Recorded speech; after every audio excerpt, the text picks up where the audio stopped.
오늘 또 김대영 군사평론가님 또 화끈한 걸 들고 나오셨습니다. 우리 공군의 영공방의 핵심 전투기 핵심 전투기 F-15K. F-15K. 네. 여러분 오늘 F-15K로 시작하겠습니다.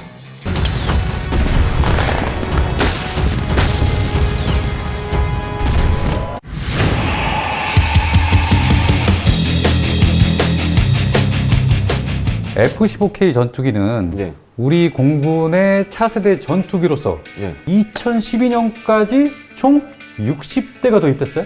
예, 그렇습니다. 이 FX 사업 하면은 이 F-15K 때문에 사실 시작이 됐다라고 이렇게 말씀을 드릴 정도로 네네. 우리 공군의 뭐 이 해외 무기 구매 사업 가운데서도 굉장히 큰 규모로 좀 진행이 됐고 그 덕에 사실 지금 이 F-15K 전투기가 어떻게 보면은 우리 공군 전투기 가운데 지금 뭐 가장 첨단 성능을 발휘하는 그런 전투기로 이렇게 알려져 있죠. 네. 근데 이제 추후에 이제 F-35A가 들어오면서 지금은 초반보다 좀 그래도 기세가 좀 약해졌지만 그래도 뭐 최강의 전투기로 꼽히고 있습니다. 최근 전투기. 예. 그래서 이번에 아덱스 다녀오셨잖아요. 예.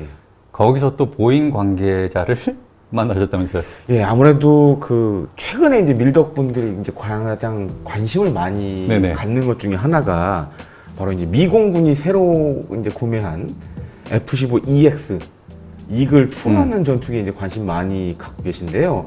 마침 요번 아덱스 때 보잉에서 요거 담당하시는 분이 이제 한국에 와서 네. 좀 재밌는 이야기 몇 가지가 있어서 재밌습니까? 그것 좀 이제 설명을 드리려고 좀 재밌습니다.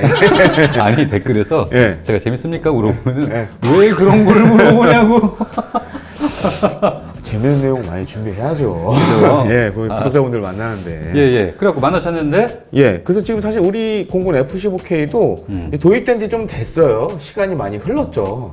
그래서 이제 업그레이드를 하려고 이제 준비 중인데, 그래서 지금 이제 미 공군이 들여오고 있는 그 F-15EX랑 거의 비슷한 성능으로 이제 성능 개량을 하려고 네. 이제 준비를 하고 있습니다. 근데 아마 언론 통해서도 이제 보신 분들이 있는데, 사실 이거 업그레이드 비용 때문에 지금 사실 좀 말이 많거든요. 그게 얼마나 들길래 그렇게 말이 많나요? 사실 우리가 책정하고 있는 예산은 거의 한 2조대로 지금 알려져 있는데 2조 대. 예, 뭐 일각에서는 이제 언론에서는 뭐 4조다 이게 비용이 뭐 업그레이드 이런, 비용이. 예, 이런 얘기도 있고 뭐 하면서 사실 이제 뭐 밀덕분들 사이에서도 야 너무 비싸게 부르는 거 아니냐 뭐 미국이 뭐 네네. 그래서 이제 저도 뭐 이제 취재 때문에 이제 그것도 문의도 해보고 했는데 네네. 사실은 이제 이 새로 이제 업그레이드 F-15K 할 것 중에 핵심이 이제 레이더. 여기다 항상 레이더죠? 레이더하고 이제 전자전 장비. 그다음에 이제 뭐 계기판도 지금 이제 F-15K 조종석 보시면 이제 여러 디스플레이가 있는데 이거를 이제 와이드 디스크인 하나로 이제 교체를 합니다. 와이드형. 예, 그리고 이제 터치 스크린 방식으로. 터치 스크린. 요즘 전투기들은 이제 뭐 F-35도 마찬가지고 예. 터치 스크린에 좀 이렇게 큰 계기판을 최신형 계기판을 이제 적용을 많이 하는데 근데 이 F-15EX 사실 이제 새로 나온 전투기다 보니까 네. 잘 알려진 부분이 많이 없어요. 네. 근데 이번에 좀 얘기를 들어보니까 굉장히 좀 재밌는 내용이 있었는데 재밌을 것 같습니다. 지난번에 저희가 이제 네. 전자전기 이제 그라울러 한번 한 적 있잖아요. 그라울러 있죠. 예, 근데 이제 그때 이제 제가 살짝 말씀드렸지만 네네. 미 공군은 이런 에스코트 제밍은 안 하고 원거리 원거리 제밍. 제밍하고 전투기의 전자전 장비를 이제 계속 이제 업그레이드하는 방향으로 가고 있는데 네네. 이 F-15EX도 약간 이제 그런 성격을 가지고 있어요. 그런 성격이라면은 그러니까 F-15EX는 보시면 아시겠지만 우리 F-15K처럼 사실 스텔스 전투기는 아니에요. 아니죠. 네, 비스텔스 전투기. 네네. 그 레이더에 막 큼지막하게 잡히죠. 그래서 이제 F-15EX 하면서 어떤 걸 하게 되냐면 이제 E-PASS라는 전자전 장비를 새로 달게 됩니다. E-PASS. 네, E-PASS입니다. 이게 뭐 약자인데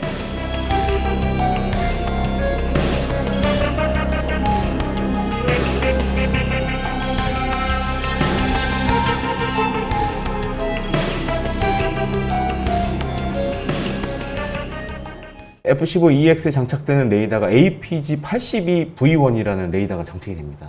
그래요. 이게 사실 현존하는 레이더 가운데서 거의 뭐 최첨단 레이더 중에 하나로 꼽히는데 역시 이제 능동 전자 주사 방식을 사용하고 A사 방식인데 A사. 이제 F-15를 잘 보신 분은 아시겠지만 F-15 자체가 전투기가 크잖아요. 크죠. 그러니까 앞부분도 이게 크단 말이에요. 남성용이죠. 네, 그래서 이제 그 전투기 앞부분을 보시면 이제 레이돔 부분이 네. 상대적으로 다른 전투기들에 비해서 좀 큽니다. 음. 그럼 그 얘기가 뭐냐면은 A사 레이더는 이제 그 작은 레이더 소자들을 많이 이제 네. 장착이 되어 있는 형식이에요. 네, 네, 네, 예전에 네. 이제 기계식 레이더들은 네. 이렇게 안테나가 이렇게 돌아가는 방식이 있잖아요. 그러니까 좀 차이가 있습니다. 근데 네. 이 APG-82V 같은 경우에는 뭐 F-35나 뭐 이런 전투기들보다 더 많은 수의 이 TR 모듈을 갖고 있기 때문에 예. 더 멀리 보고 또 분해력도 좋고 뭐 이런 장점이 있어요. 우리가 이제 킬체인이라는 단어는 아마 들어보셨을 거예요. 킬체인. 예, 킬체인이라고 해서 뭔가 표적을 탐지하고 식별하고 추적하고 표적하고 교전하고 그다음에 교전 결과를 평가하는 거를 이걸 킬체인이라고 합니다. 네네. 근데 전투기에서도 이 킬체인이 있어요. 근데 우리가 보통 킬체인 하면은 뭐 북한의 핵과 미사일 뭐 이거 잡고 이런데 용어로 많이 쓰고 있는데 우리나라에서는. 아, 네. 그래서 이제 전투기 같은 경우에는 네. 아군의 전투기 같은 경우에는 이제 블루 킬체인이라고 합니다. 그거를. 블루가 아군, 레드가 적군. 적군 이제 레드 킬체인도 따로 있어요. 아. 근데 이 전자전 장비 이 이파스하고 APG-82V1 레이더가 지금 F-15EX에 들어가 있잖아요. 네네. 그래서 장점이 뭐냐? 바로 이 블루 킬체인이 다른 나라의 전투기, 예를 들어서 뭐 중국이나 네. 러시아 전투기에 비해서 네. 훨씬 앞섭니다. 그러니까 이제 레이더도 좋고 네. 전자장비도 좋으니까 전자전 장비로 적전투기가 이제 탐지하지 못하도록 팍 전자전을 걸면 아, 걸고 교란을 시킨다는 네, 교란하고 말씀이시죠? 그 다음에 요 레이더로 먼 거리에서 보니까 훨씬 먼 거리에서 적기를 요격할 수 있는 거예요.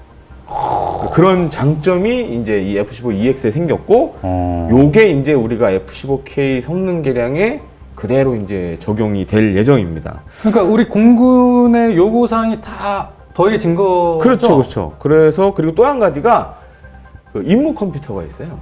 임무컵 뭐 AI입니까? 아, 그러니까 요즘은 전투기들도 사실 이제 레이더, 네. 뭐 제가 방금 전자전 장비 얘기들 들었지만은 네네. 이 임무 컴퓨터의 능력이 굉장히 중요해요.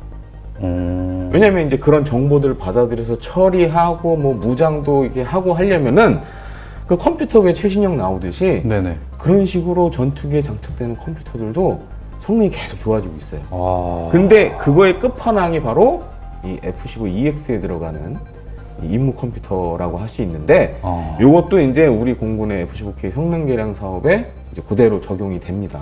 야. 사실 F-15E는 많이 아실 거예요. 스트라이크 이글은. 그러니까 이제 미공군에서 지금도 쓰고 있고. 네네. 이제 이 F-15K는 요 F-15E를 바탕으로 해서 그러니까 어떻게 보면 한국형 버전이거든요. 아니 그러면은 예. 기존의 F-15E에 비해서 예. F-15K가 뭐가 그렇게 월등한 겁니까? 이를 기반으로 우리 공군의 여러 이제 요구 사항이 더 포함이 된 거죠. 어떻게 보면 차로 비유하자면 옵션이 더 이제 풀옵션이 들어간 됐다 거예요. 이거지. 네, 옵션이 더 바뀐 거예요, 많이. 아. 그래서 이제 기존 F-15E에 비해서 뭐 전투력과 생존성 그리고 유지 능력이 많이 이제 좋아졌죠. 그리고 얘 이름이 왜 슬램 이글이에요? 이 공군 이거 공모로 해가지고 이제 명칭을 채택을 한 거예요. 그래서 이제 슬램 이글이라는 별칭을 가지고 있는데 네. 이게 슬램 이글이 전승을 거두다 혹은 타격을 가하다라는 그런 뜻을 갖고 있습니다. 오, 강력한데요. 그래서 이제 요런 가진 뜻을 가진 슬램과 F-15의 상징인 이글이 이글. 합쳐져서 F-15K 슬램 이글이라는 이름을 갖게 됐죠. 근데 이 F-15K 이글, 슬램 이글, 네. 나는 이거 보고 깜짝 놀랐어. 네. 그 전투 행동 반경이 그렇게 넓더라고요. 그렇죠. 그러니까 이 전투 행동 반경인 게 뭐냐면은 이제 임무를 가지고 이제 출격을 해서 왕복. 네, 왕복 다시 돌아오는. 네네. 그게 최대 이제 한 1,800km. 그러니까 난 네. 1,800km라고 해가지고. 그러니까 사실 이제 우리 한반도 중심으로 보면은 주변국의 뭐 베이징, 도쿄까지도 다 충분히 왕복이 네, 할 수 갈 수 있는 거리죠. 그리고 또 우리 공군 또 공중무기도 있으니까 이제 지금은. 아 있죠. 예. 그래서 사실 야. 이제 주변국의 전략 표적까지 타격이 가능한 그런 전투기라고 할 수 있겠습니다. 대한민국으로서 반드시 이 정도 능력을 갖고 있는 전투기는 필요하다. 그 사실 이 F-15K도 재밌는 게 뭐냐면 예. 근데 사실 어떤 분이 전화 한번 주셨는데 아 그래요. 야 너 그만 재밌는 것 좀 해라. 누굴까요? 아, 말하면 제가 딱 아실 것 같은데. 제가 아는 분인데 보더니 영상 잘 보고 있는데 야 너 그것 좀 그만해라. 하여튼 중요한 점을 좀 몇 가지 설명드리자면은 네네. 우리가 지난번에 아파치 했을 때 아파치. 봤잖아요. 예. 아파치는 네. 육군의 수건 사업이었다. 육군의 수건 사업.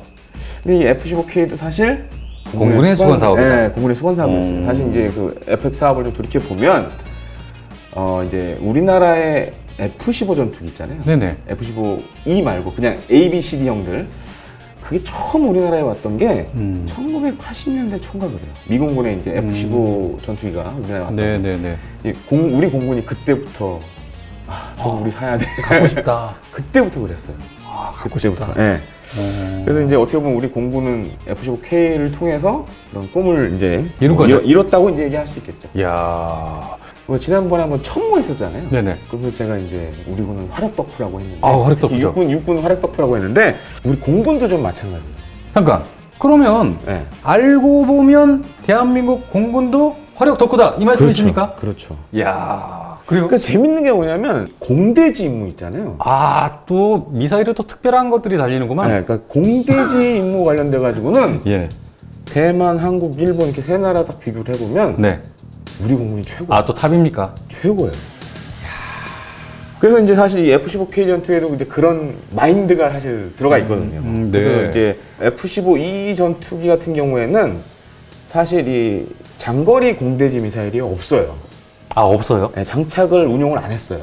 원래 애초에 없었어요. 애초에 없었다. 네, 왜냐면 이제 미공군은 폭격기가 있기 때문에 뭐 BOC나 네네. 이런 데서 또 그런 걸 운용을 하기 때문에 굳이 전투기에서 이걸 우리가 할 필요가 있을까? 운용할 필요가 없었다. 네, 그래서 이제 장착을 안 했죠. 근데 재밌는 건 이제 우리가 F-15K를 하면서 네. 요구 사항 중에 하나가 우리가 여기다 장거리 공대 미사일을 달아야 된다. 그래서 중거리 공대 순항 미사일인 슬레미아를 이제 F-15E 계열 전투기 가운데서 처음 장착을 하게 됩니다. 이게 뭐 약간 작동 방식에 따라 차이가 있는데 이 조종사가 목표 지역까지 날아가면은 목표 지역에서 영상을 보내줍니다. 미사일에서. 미사일이 날아가면서 보면서 이 정보를 또 보내줘요? 네, 그래서 이렇게 정말 이렇게 조종해가지고 예를 들어 유리창을 때려 그러면 유리창을 쏙 들어 터지기도 하고 그런 능력을 가지고 있어요. 슬레미아. 거의 유도 미사일. 그렇죠. 그래서 사실 이제 이거를 장착하면서 굉장히 이제 F-15K 공격력이 좋아졌죠. 그렇구나. 그 다음에 이제 예. 기존 F-15E에는 이 적외선 추적 장비가 없었어요. 이 IRST 장비가. 네. 근데 우리가 F-15K 하면서 우리가 이것도 있어야 돼. 왜냐면 이제 향후에 혹시 이제 스트레스 전투기 같은 게 등장하면 네네네. 레이더는 잘 안 잡히니까. 안 잡히죠. 그래서 적외선으로 이걸 잡을 수 있는 그런 장비를 우리가 달아야겠다. 그래서 이것도 이제 옵션으로 이제 달고. IRST가 옵션으로. 그다음에 이제 지난번에 우리가 A10 하면서 그 뭐 네네. 약간 이런 타겟팅 포드 많이 그렇죠. 얘기했잖아요. 타겟팅 스나이퍼도 포드. 네. 얘기했고 라이팅 포드도 얘기했는데 그래서 네네. 우리는 당시에는 근데 이제 우리가 이걸 도입할 때는 그런 포드들이 안 나왔어요. 또 없었죠? 네, 그래서 전체적으로 없었구나. 그래서 이제 아예 우리가 이제 네. 약간 이 옵션 중에서도 약간 최신식. 약간 별매품으로 미군도 안 쓰는 장비였는데 그래요? 타이거 아이를 이제 이걸 필요하다 이런 장비가 그래서 요거를 이제 답니다. 이것도 이제 일종의 그 목표를 탐지 추적하는 그런 장비인데 네. 근데 사실 이게 들여오고 나서 좀 문제가 좀 있었어요. 네. 왜냐면 이제 이게 미군이 쓰는 장비가 아니다 보니까 그럼. 네, 쉽게 이제 좀 단종 문제도 있었고 그래서 이거는 사실 좀 제가 볼 때 애매합니까? 좀 괜히 선택한 장비로 좀 보이고 물론 이제 우리 공군의 요구 사항이 그랬으니까 어쩔 수 없고 그랬는데 이후에는 사실 그래서 지금 뭐 스나이퍼라든가 다른 스나이퍼 포드로 이제 대체를 하고 있죠. 근데 저는 네. 아까 그 슬램 ER을 말씀하셨는데 네. 근데 제 생각에는 그 타우러스 장거리 미사일 예. 뭐 500km 빵빵 날아간 이런 거 좀 달아야 되는 거 아닙니까? 그래서 이제 추후에 네. 들여오고 나서 F-15K 이걸 장착을 하게 됩니다. 그래요? 네. 장착하려고? 네, 그래서 이제 당시에 미국의 제즘하고 네. 그다음에 이제 독일, 스웨덴이 같이 만든 게 타우러스입니다. 네네. 이게 이제 경쟁을 해가지고 네. 타우러스가 선택이 됐죠. 그래, 이 정도는 필요해요, 500km. 네, 그래서 사실 이게 사업이 네. 좀 왔다 갔다 했었는데 네. 그때 마침 북한이 핵실험하고 막 미사일 쏘고 그러니까 우리 군도 좀 급했어. 그래서 이제 좀 빨리 해야겠다 해가지고 좀 급하게 진행이 됐고 또 한 가지 특징 중에 하나가 네. 바로 이제 벙커버스터. 근데 이제 이게 벙커버스터도 종류가 여러 가지인데 GBU-28 같은 경우에는 GBU-28이면 네, 그게 거의 이제 무게가 2.5톤 정도 돼요. 2.5톤 이상 아닌가요? 하여튼 그 정도 되는데 네. 문제는 이걸 달 수 있는 전투기가 많지가 않아요. 그래요? 그래서 이제 전투기 가운데서는 어느 급에서 달 수 있습니까? 사실 이제 F-15E 정도 돼야 달 수 있는 거고 어. F-16이나 이런 데는 못 달아요. 못 달아요? 길고 무겁기 때문에. 그렇지. 예. 근데 이제 우리는 지금 F15K를 운용을 하잖아요. 야. 그래서 이제 요 벙커 버스터도 GBU28 벙커 버스터도 들여오게 됩니다. 그럼 뭐 지하 시설물 파괴는 그냥 특화됐네요. 그렇죠. 어떻게 보면 이제 지금 우리 공군이 보유한 F-35 에이전투기는 이 벙커 버스터를 못 달아요.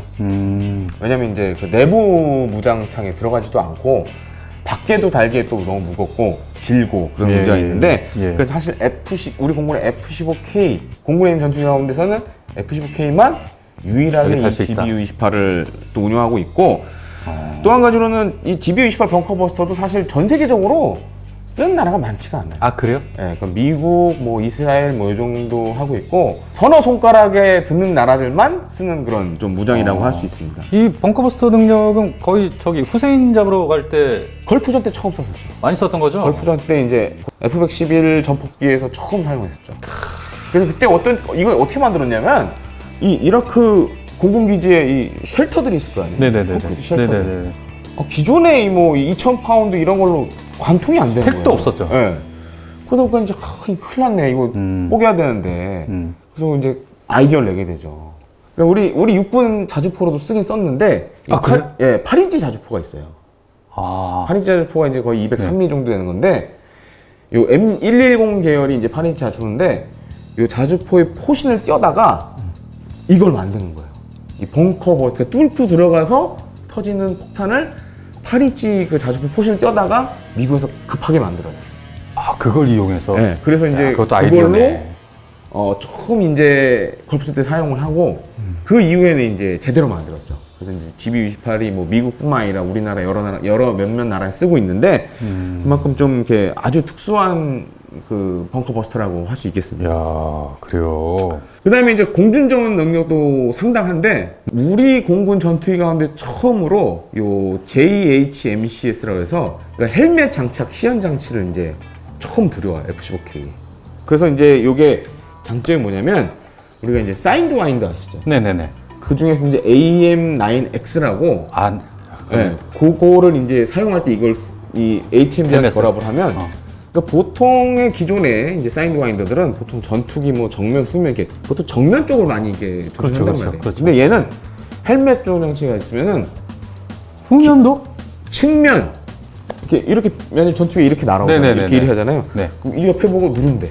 그럼 미사일이 슉 야 이건 게임이야. 그래서 사실 이제 이거 때문에 이제 네. 공중 능력 좋아졌고. 네. 그 다음에 이제 레이더도 네. 기존에 이제 F-15E형은 APG-70이라는 레이더를 썼어요. 근데 이제 이게 이제 오래되다 보니까 네네. 미국에서도 이제 단종이 된 거예요. 아 단종이 됐어요. 우리가 이거 F-15K 할 때. 그래서 이 제작사가 이제 레이션인데 야 그러면은 우리 지금 APG-63 V1이라는 새로운 레이더 이제 기계식 레이더 이게 있는데 여기다가 요거를 APG-70의 소프트웨어를 이제 이식을 한 거예요. 야 이거 이식이라고 하니까 뭔가 좀 고급져 보여요. 그러니까 이제 새로운 레이더에다가 네. 기존에 있던 소프트웨어를 다시 이제 옮겨와서 한 거라 어떻게 보면 기존에 있던 그 APG-70 레이더보다도 성능이 더 좋았죠. 그래서 이제 이런 성능 때문에 우리 공군에 전력화된 다음에 별명이 네. 동북아 최강 전투기 그런 별명을 받게 됐죠. 야. 지금은 사실 이제 동북아 최강은 아니고 아니 근데 예. 김대영 군사평론가님께서 준비하신 내용 중에 제가 살펴보니까 예. 이상한 게 하나 있었어요. 예. 지금 우리가 F-15 슬램 이글을 얘기하는데 예. F-4 팬텀 평양 폭격대라는 얘기가 있었어요. 예. 이게 무슨 상관이 있는 얘기입니까? 사실은 좀 연관이 있어요. 아 진짜요? 그러니까 사실 이게 우리 공군의 정말 비사 중에 하나인데 아 비사 또 좋아하죠. 그래서 이거는 검색을 해도 안 나와요 인터넷에.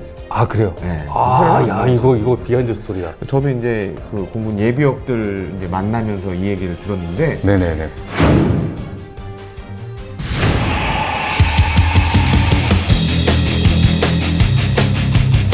사실 이제 팬텀이 우리나라에 이제 1968년 베트남전 파병하면서 그때 이제 우리가 대가로. 네, 대가로 받아왔죠. 네네. 그래서 이제 F4D 그다음에 E 뭐 이 두 모델을 이제 오랜 기간 썼는데 네네. 아마 그 사건은 아실 거예요. 아웅산 폭탄 테러 사건 이제 북한이 아우 그 당시에 장난 아니었죠. 그래서 당시 이제 우리 군 분위기가 네. 야, 안 되겠다. 북한 애들 한번 이거 손을 봐야겠다. 오. 그러면서 뭐 일꾼도 준비를 하고 네. 특수부대 들어갈 준비도 하고 네네. 그 와중에 이제 공군도 제가 어느 전투 비행대라고 말씀드리기는 좀 그렇지만 뭐 지금은 얘기해도 되지 않습니까? 좀 아직까지는 이게 사실 아직도 그래요? 네, 좀 그런 얘기라 그래서 이제 어느 전투 비행단에서 야, 안 되겠다. 저희가 네.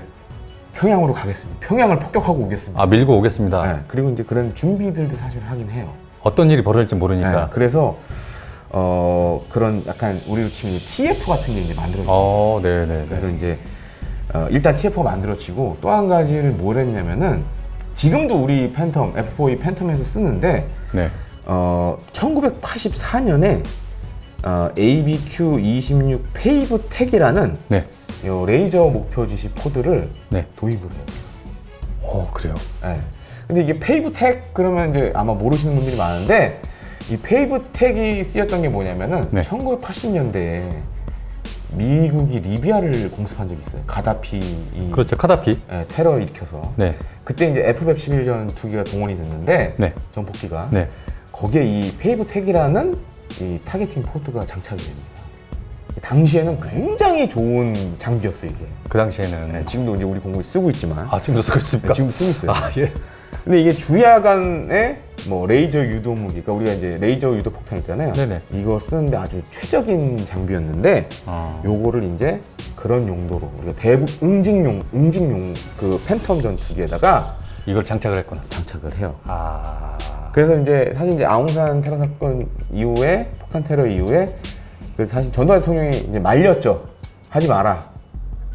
그런 거예요. 응징 보복 작전을 실제로 하려고 준비를 하다가 하지 마라. 그래서 이제 안 하게 돼요. 근데 팬텀 평양 폭격대는 TF 형식으로 있다가 이후에 뭐가 생기냐면은 살수대기라는 게 생깁니다. 살수대기가 뭐냐면 이것도 역시 이제 대북 응징 보복 이 팬텀 전투기 이제 임무 중에 하나였는데, 예. 그러니까 시간별로 네. 전투기들이 대기를 하고 있는 거예요.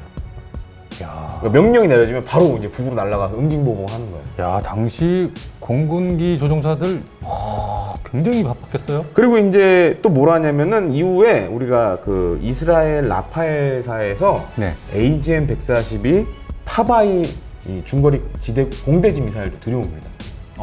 그래요. 요건 한 사거리가 한 뭐 80km 정도 되는데, 뭐 당시니까. 네. 그래서 요거를 팬텀 한 30여 대를 이제 운용할 수 있도록 지금도 사용을 하고 있어요. 그것도 지금도 사용하고 근데 있어요. 이제 요거 이제 뭐 그 팬텀 평양 폭격대나 살수대기를 보시면 아시겠지만 네네.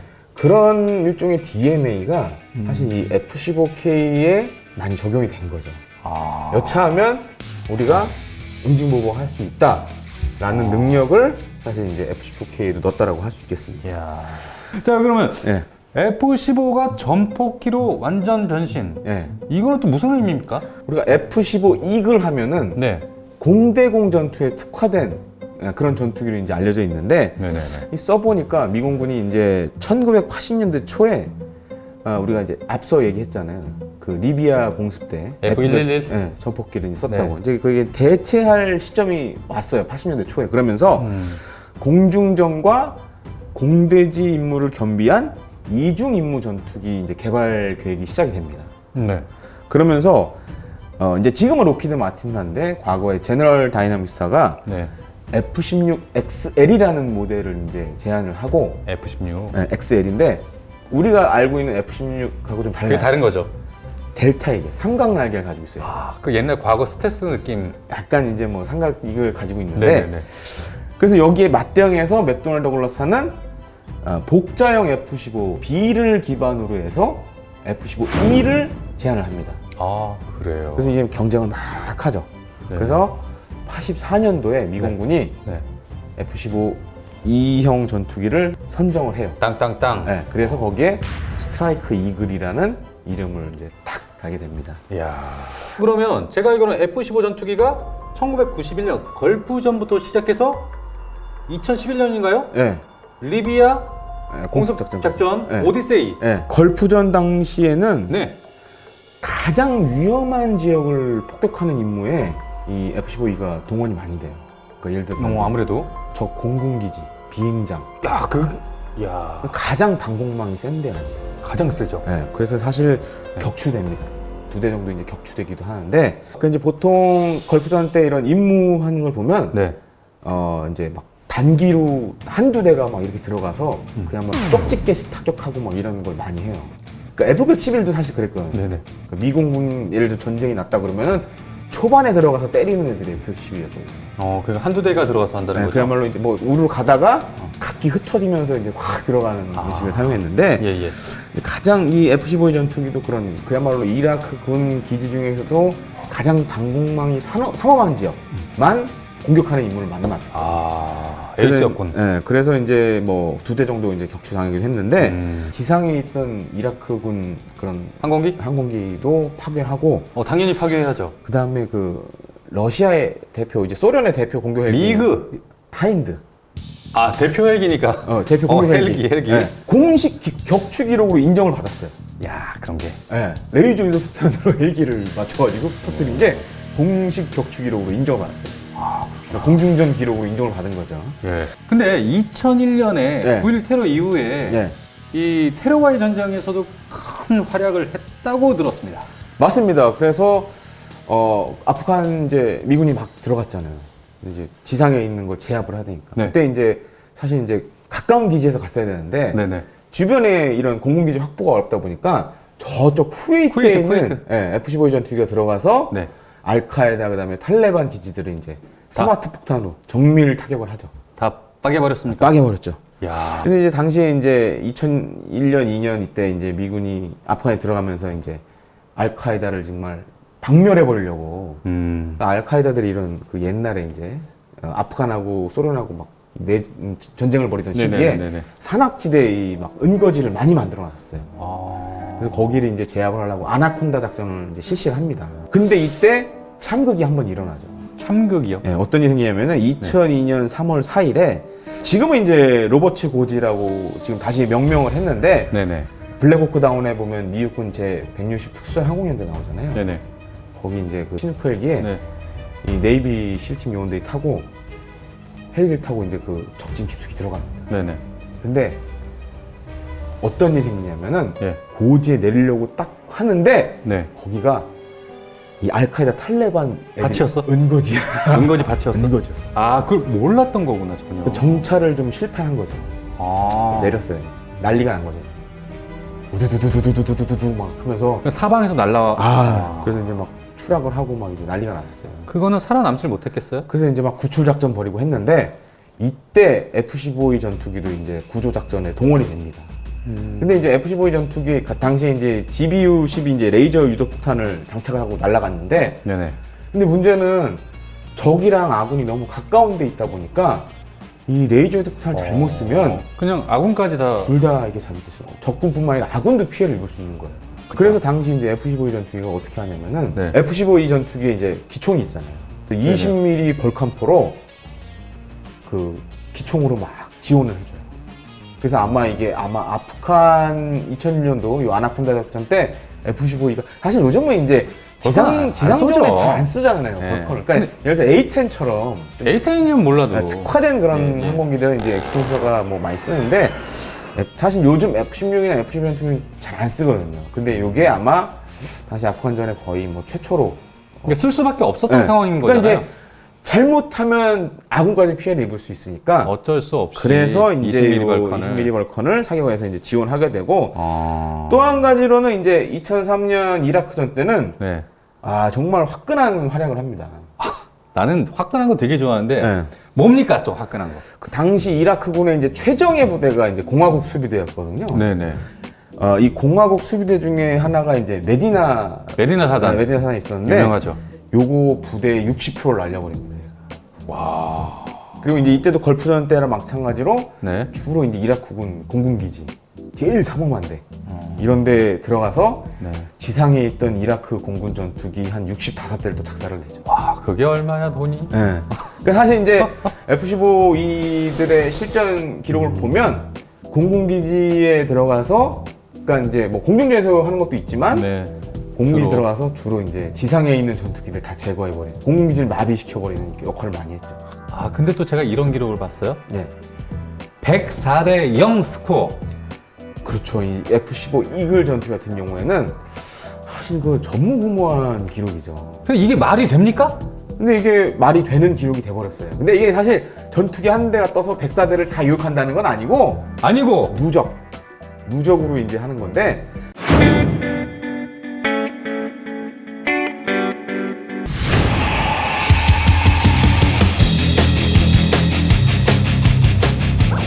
아니 어떻게 백사대형의 스코어가 진짜입니까?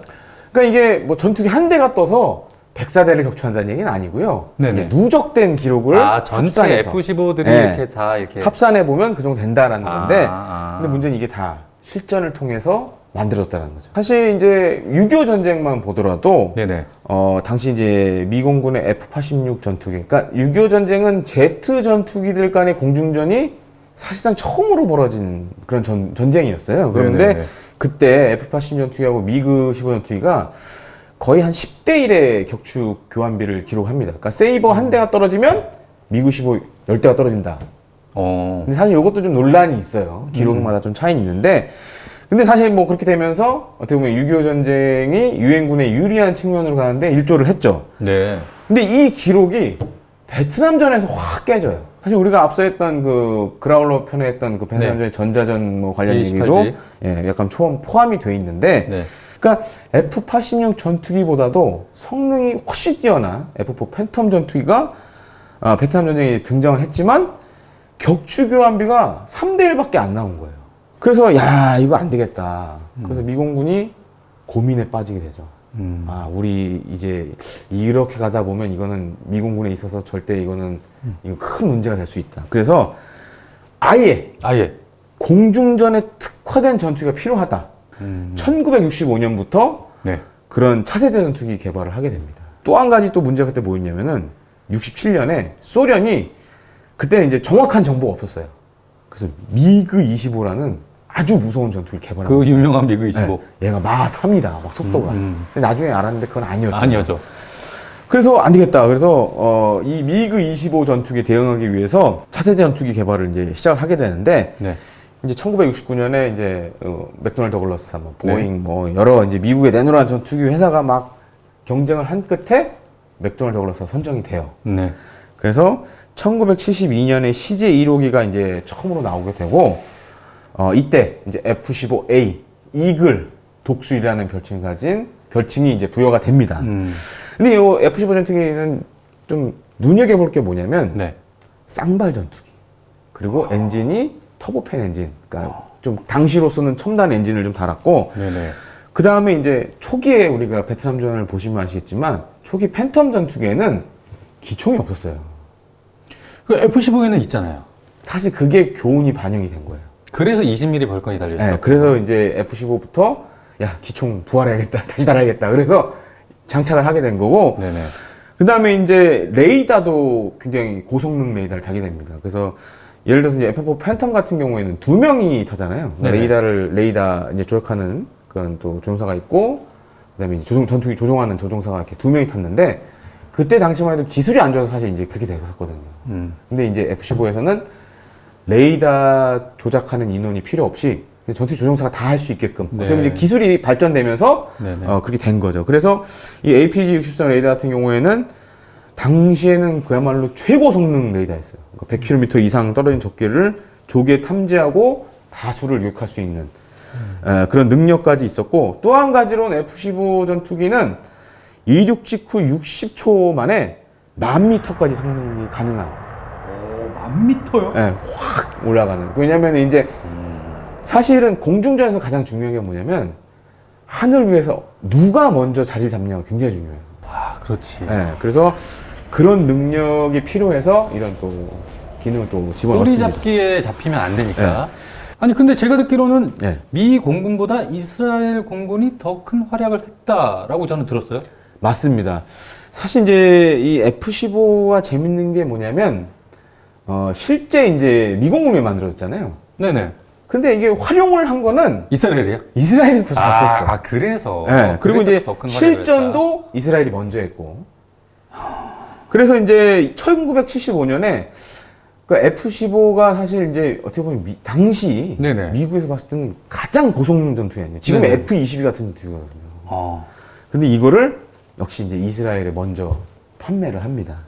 물론 이제 이스라엘이 돈 주고 산 건 아니고 원조로 받은 거죠, 사실상. 원조를 했고 또 근데 미국도 이스라엘한테 줘야 네. 그러니까 약간 이제 성능도 한번 보고 중동에서의 그런 뭐 섞는 것도 있고 네. 중동에서 이제 균형을 약간 잡는 뭐 그런 균형도 예. 있지만 아무래도 그 속내가 예. 또 장사하려면은 그렇죠. 얘들이 써봐서 어떤지를 좀 파악을 해야 되거든요. 예, 맞습니다. 그래서 네. 1977년부터 네. 이제 이스라엘 공군에 이제 한 20여 대 정도가 이제 네. 전력화가 되고 처음에. 예.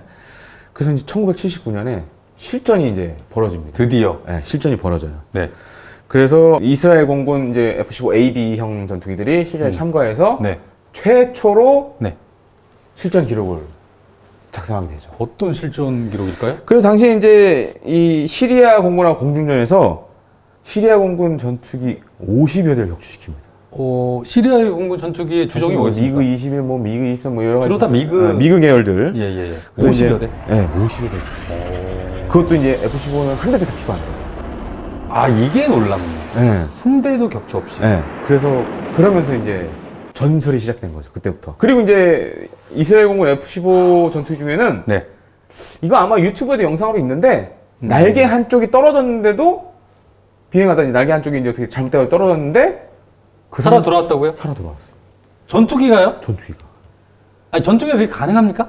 그게 이게 참 정말 그러니까 어떻게 보면 이제 F-15의 성능을 역설적으로 보여준 사건이기도 해요.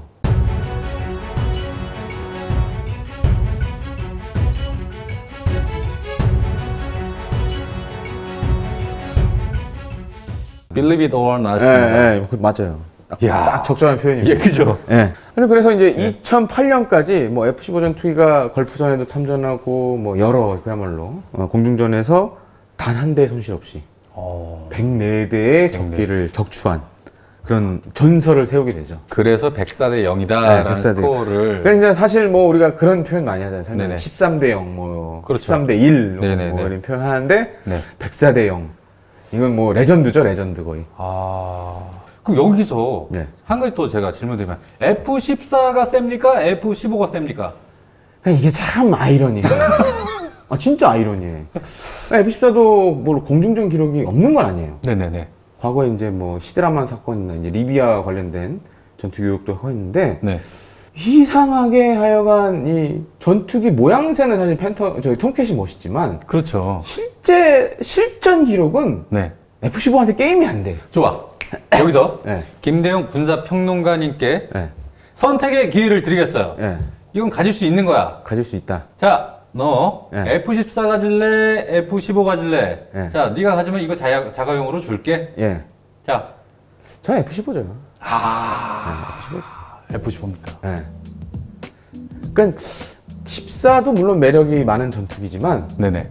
실전에서 검증됐다라는 거. 실전이 중요하죠. 물론 14도 검증된 전투기지만 그렇죠. 15의 아성을 넘을 수가 없는 것 같아요. 넘을 수가 없다. 넘을 수가 없어. 왜냐면 얘는 레전드니까. 기록이 나와 있잖아요. 104대 빵인데. 어. 톰캣은 그렇진 않거든요. 톰캣은 사실 영화 탑건 빨이 좀 있죠, 그게. 탑건 빨이 좀 있죠. 근데 반면에 이상하게 F-15는 영화로 만들어진 거는 딱 하나밖에 없어요. 제가 아는 거는. 뭡니까? 일본 애들이 만든 게 하나 있어요. 영화. 걔들은 F-15J 영화가 하나 있어요. 그게 있고 이제 F-15K는 아시다시피 이제 네. 우리가 우리나라에서 만든 영화가 하나 있잖아요. R2B. 작전명은 리턴 투 베이스. 주어진 시간은 7분이다. AB, CD 뭐 이글 네. 네. 이거를 한 영화는 저는 못 본 것 같아요. 혹시 그런 영화를 그런 전투기를 주제로 한 영화를 보신 분이 있으면 네네. 좀 댓글에 좀 달아주시기 바랍니다. 있을까요? 난 김평님께서 모르시면 제가 볼 때는 전 본 적이 없고 다만 이제 가족적으로는 F-15 일본 예. 항공장의 F-15J는 그 영화가 있어요. 무슨 보이라고 하는데 그거 저도 이제 유튜브에 영상이 있긴 해요. 네네네. 약간 탑건 비슷하게 좀 만들어서 일본 애들이 이거 에어리어 88은 없죠? 에어리어 88은 F-15가 안 나오죠. 나올 수가 없죠? 예, 안 나오고 톰캣은 나와요. F-14 톰캣은 나와요. 희한하네. 예, 그 나오는데 네. 그 약간 톰캣은 물론 이제 외모빨, 영화빨 이런 거 있는데 영어빨. 실전 기록은 사실 조금 성능은 사실 좀 톰캣이 앞서는 부분도 있어요. 근데 실전 기록이 좀 꽝이라. 아. 그러니까 재밌는 게 뭐냐면 자꾸 재밌는 거 쓰면 안 되는데. 아니 근데 말 버릇인 것 같아요. 이거 어쩔 수 없는 것 같아. 항상 재밌는 게 뭐냐면 특이점이 뭐냐면 네네. 옛날에 이제 네. 일본 항공자위대가 네. 차세 전투기 그것도 이제 에펙 사업이라고 했는데 네. 그때 톰캣하고 F-15가 경쟁 기종이었어요. 아 일본에서요. 일본에서. 그래서 지금 이제 일본이 F-15 선택해서 F-15J로 됐는데 그 공군의 입장에서 봤을 때 뭐 미 공군이 아니라 다른 나라 공군의 입장에서 봤을 때 이 해군 전투기들은 선뜻 사기가 이게 어려워요. 왜냐면 이게 주로 우리가 그런 걸 선택하는 미 공군의 영향을 많이 받기 때문에 네네. 쉽지 않죠.